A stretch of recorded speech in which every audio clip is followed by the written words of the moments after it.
I'm Yuri. I'm Jacob. And we're going for a drive.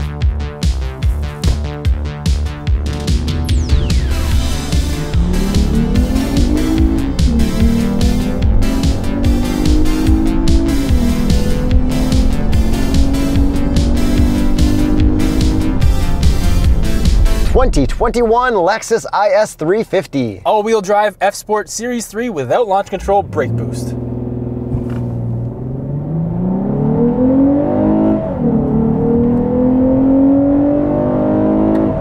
Okay, pretty good. Yeah, and the audio is pretty good too. Pumped it? Oh yeah. Horsepower and torque. 311 horsepower, 280 pound-feet of torque from a 3.5 liter V6. And since this is all-wheel drive, we can assume, since it's Lexus, it's not good all-wheel drive for sliding and stuff. For sliding, no, but for kind of regular handling in your snow and ice, probably pretty good. So as a F Sport, maybe we should have some more sportiness and be able to slide because of that. We technically do. They did make a lot of changes to the suspension and everything like that, but slidiness just not there. So I'll give it a little non-slide push through corners 3 through 5 at Toronto Motorsport Park and see how it handles. And it is a rear-biased all-wheel drive system, but it doesn't really feel like it that much.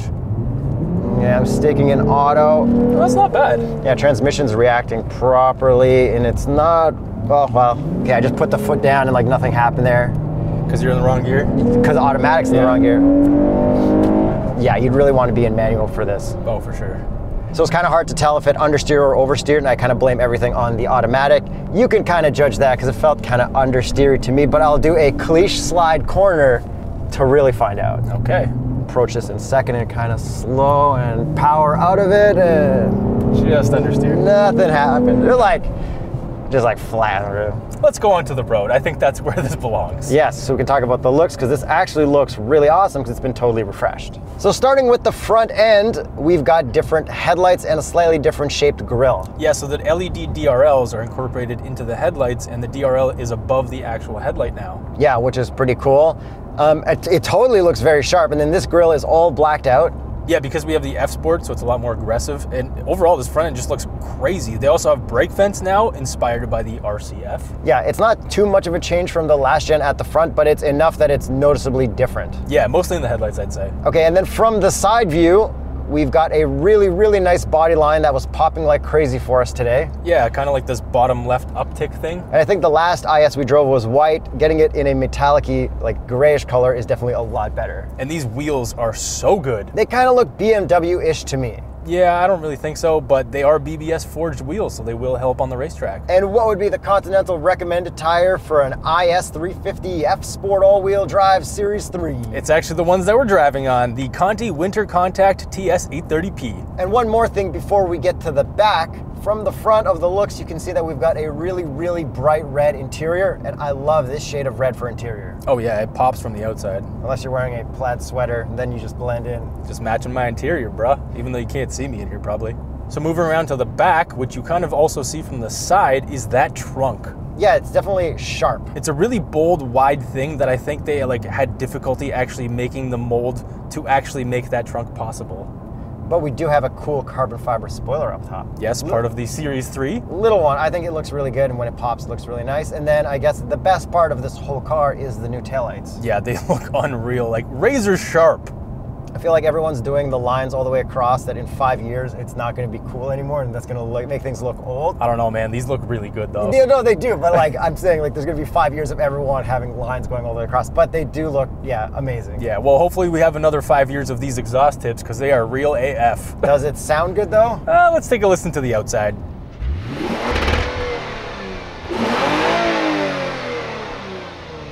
And then from the inside in Sport Plus with the pumped-in audio, I feel like it's the same pumped in throughout Sport, Eco, and Sport Plus. Yeah, so they actually have a different intake system now. So they say it's a cool air intake. It doesn't look like a cold air intake. It doesn't have like an open element air filter or anything like that. But I think it's like a system that was kind of similar to the RCF or the old ISF, where it's like a dual intake or something like that. But it does sound good, especially in the upper RPMs. So then overall looks-wise, this IS350, I think they totally nailed it. It looks better than the last one and better than a lot of the competition, like an M340i from BMW. Yeah, I think that's a good looking car. This is a great looking car. This or a TLX. Oh, this looks better. Then, but a TLX concept, I think, looks better than this. Oh, please don't rehash that. Stinger, I think, looks better than this still. Yeah, Stinger's definitely cool. And last G70 doesn't look as good as this, but the new G70 looks as good, if not better than this. Yes, in a different, more luxurious way. Because this is still sportier, I think. Okay, if it's sportier, if I floor it, are we going to go fast? Well, we'll see. I was very surprised by that initial kickoff just flooring it in Sport Plus. It downshifts quick. I was in Eco even. Well, there you go. And this is a 6-speed ancient automatic. Because if you get the all-wheel drive, you have to get the 6-speed. But if you get the rear-wheel drive, not available in Canada, you get the 8-speed, which is a better transmission. I know, just these little things. I would not want this in all-wheel drive. It was so not fun on the track. Unfortunately, you have to get the IS300 if you want rear-wheel drive in Canada. Yeah, and it's so disappointing because the all-wheel drive is no fun at all on the track. Well, you wouldn't say at all. It's just fun is sliding to you, not the lap times. I don't know, man. I had no fun there. But if you wanted to go to the track and test out your car, head over to Toronto Motorsport Park in Cayuga. Follow them on Instagram so you can get updates of when they're open, how much open lapping costs, because it's pretty affordable, and they show you what the weather is like all the time, too. Yeah, definitely check out the track. And they have a drag strip, too. Exactly. Close to Toronto. Come on. No reason not to go there. So now briefly moving on to the interior, before we talk about all the cool materials, I do want to hit up the tech. Starting with what, the infotainment maybe? Yes, because now we have an infotainment that not only we use with the trackpad right here, which we hate, but we also don't mind it as much. We can also touch it as a touchscreen. Yeah, because the most recent Lexus that we drove was the LC500, and you couldn't touch the screen. This is a much better solution. Yeah, Lexus is transitioning away from only trackpad, and that's great. Yes, just like the LS500 as well. Watch that video. Okay, so this has Apple CarPlay, Android Auto, full wide street Apple CarPlay. Very easy to use. I love it. And it does have Sirius XM satellite radio, and you can rewind. And I am so used to this system that I actually love the way it works. Watch how quickly I can get to the radio while resting my shifter on the radio. So now I'm on the radio. Hand on the shifter. Yeah, whatever. And then I hit menu, slide down, and then I go to projection, and there's my Apple CarPlay. That's awful. No, it's like 2 seconds. Dude, that was... It's 2 clicks. That was 3 clicks. Okay, the amount of clicks, but the amount of time, I don't care. This infotainment should have a button like Mazda, where if you click the home button twice, it toggles between your CarPlay and your home screen of the infotainment. This does not, and it doesn't have a hard button for that either for CarPlay. No, for CarPlay, but I can just, it's so easy for me. For radio, it's quick, but for CarPlay, it's so slow. No, dude, it's 2 clicks. It should only be 1 click. I will illustrate that with this video right here. Okay, right here. Say I'm in radio, right? I'm listening to my Sirius XM and I want to go to CarPlay for maps, right? So I need to click menu. And then you slide down. And then it's usually selected for me already. Click. So that's 1, slide, click. That's 3 inputs instead of a Mazda where you'd click. Takes me like half a second. That's the whole point though. You need to cut that out. I don't care. And like Kias will have that star button. That star button's great. That's what I'm friggin' saying. Yeah. But I'm saying this is still fine. And when you're plugged in with CarPlay, if you click map, it doesn't go to your CarPlay maps. It'll just go to the onboard map. But at least we still do have a bunch of hard buttons for everything, which kind of saves everything as well. Yeah, I mean, there's good stuff. It's just like little things. I just want 3 button clicks to turn into 1. But I guess they can't totally refresh it by adding a whole new button. Anyways, enough about the shortcuts to the Apple CarPlay. Let's get you into some launch controls back at Toronto Motorsport Park. No launch control, but I'm gonna have some fun in manual mode.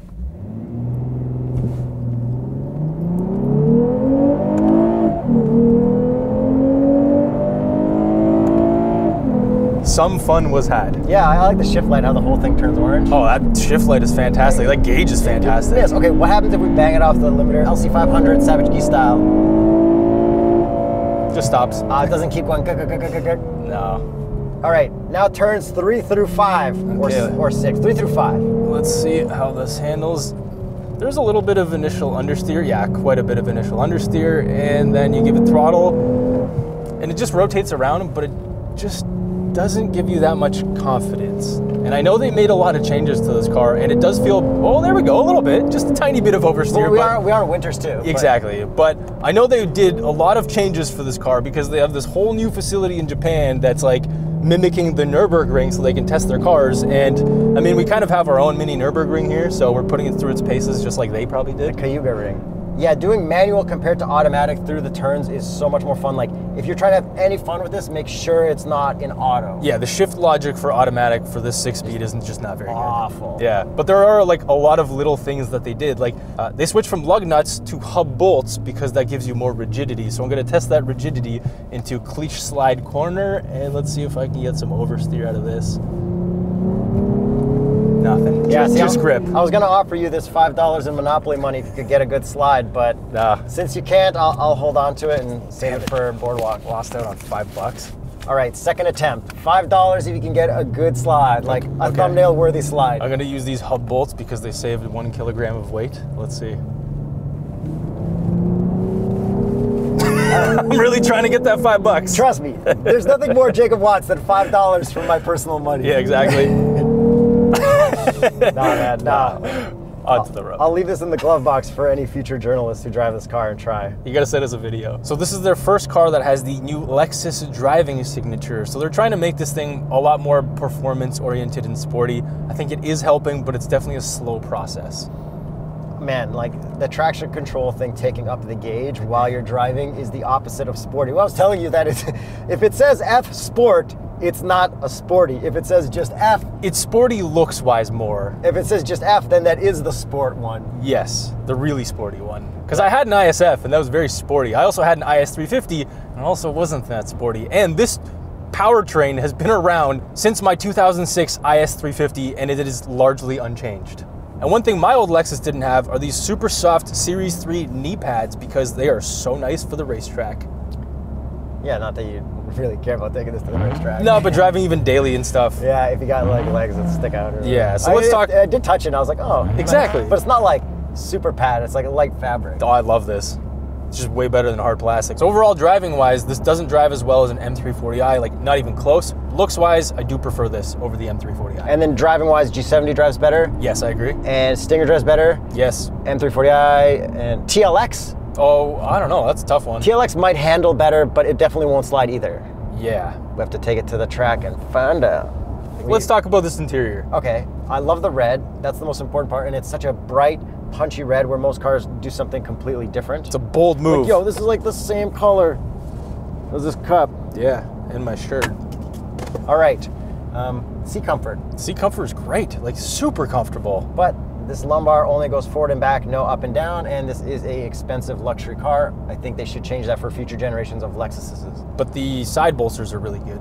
Yeah, they're good. And the seats are heated and cooled, which is nice, and it's controlled with a hard button along with the heated steering wheel with a hard button. Yeah, it's so nice to have that. Paddles are nice. Yeah, the paddles are okay. They're not quite as good as the LS500 paddles, but no issues. Steering wheel buttons are all pretty straightforward, but also like kind of not the best. Yeah, and then we do also have lane keep assist, so that button is on the steering wheel. And you have to be in cruise control to get the lane keep to work, and you got to use this little turn stock thing that hangs off the bottom, which I don't like. I like when all my cruise control stuff is on the steering wheel buttons. See, I love this because it's still the same one from like every Toyota and Lexus I've ever owned. And the lane keep system is actually pretty decent, although if you go into like too much of a turn, then it really kind of like screws off and it's not very good. So this one, if you click it twice, it'll ask you if you want lane centering. I feel like this system is better than that LS500 that we're also driving right now. Yeah, this one centers you better than that. Okay, gauge cluster, same as your IS350 or what? No, this is way better. Okay, it moves left and right, but it's also got the dumb thing where if you turn off traction control while you're only at a stop because you can't do it while driving, it has the warning message there. I asked Toyota about that because the LC500, and they said it's like safety kind of stuff, which... Of course it is. I mean, like,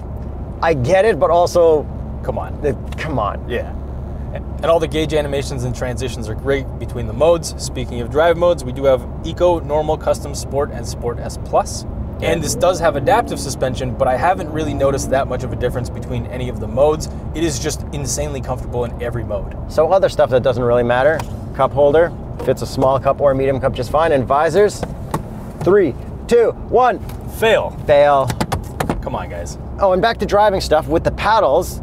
The shifter, it's a normal shifter you put into drive, but I feel like I keep pulling it down and accidentally put it into manual way more often than I want to. Yeah, because you have to pull it down to drive just a little bit and then extra more into M. I think this week I've bogged down in first in manual by mistake 4 times. Oh, because you thought you were in drive. I just keep going down and then gotcha. Forget. All right. And a funny thing, because this is a Lexus, is that if you have it in drive and then you use the paddles, so if I'm going to use them right now, it doesn't do anything. You have to be in manual, and then it'll actually left you upshift. So Yeah, it won't let you upshift early. Exactly, but you can still downshift and drive, so. But I feel like the LC500 didn't have that issue. No, it didn't. Because it's the car of the year! And backseat room is not very good at 6'1.5". But at 5'8", it's fine. And then trunk space is just normal sedan, just enough trunk space. And the reverse camera quality is still very poor, but it's standard for a Toyota product. Toyota product. Lexus product. No, it's a Toyota product. This is a Lexus, bro. Same camera as a RAV4, it's still Toyota. Toyota. So I think that's pretty much everything with the new IS350 F Sport, which looks awesome. Let's get to the price. This F Sport Series 3 is $58,000. Canadian. Pretty good price, actually. Yeah, especially considering this is old tech, you know it's pretty bulletproof, but like the lack of fun factor would make me not consider this at all. I would definitely consider this for the looks alone. The interior, just driving it. If you didn't ever care about tracking this and you just drove it to work every day, this is a great choice. Okay, speaking of track and you want something that's slidey, the Kia Stinger we drove, it said it had no drift mode. Correct. So Yuri, we're in Canada. We have the GT, where the Americans get the GTS in this same color with drift mode. You called them out, you talked to them, they said it actually does have a drift mode. Correct. In Canada and the US, apparently both, none of them will say that it's in drift mode, but if you are in sport mode, turn everything off, that is drift mode. Yes. But it doesn't say it. Correct. So we need to add that correction to this video for the Kia Stinger video, but that makes no sense. It's all really weird and confusing. Yeah, so as of 2020, every Kia Stinger with the all-wheel drive limited slip differential in the rear has drift mode technically, and the only way to enable it is to put it in sport mode and turn off traction, and that's it. Hit up the forums, that's where all the answers are. Pretty much. Okay, so if you like this Lexus, you might also like our LC500 reviews and our LS500 review as well. So click on one of those two videos right here. Oh yeah, somewhere over here. We don't know where the squares go. We can't put the three together at the bottom. Nah. They should change that. Yeah, it'd be so convenient. And make them like a little bit smaller too, like they're massive.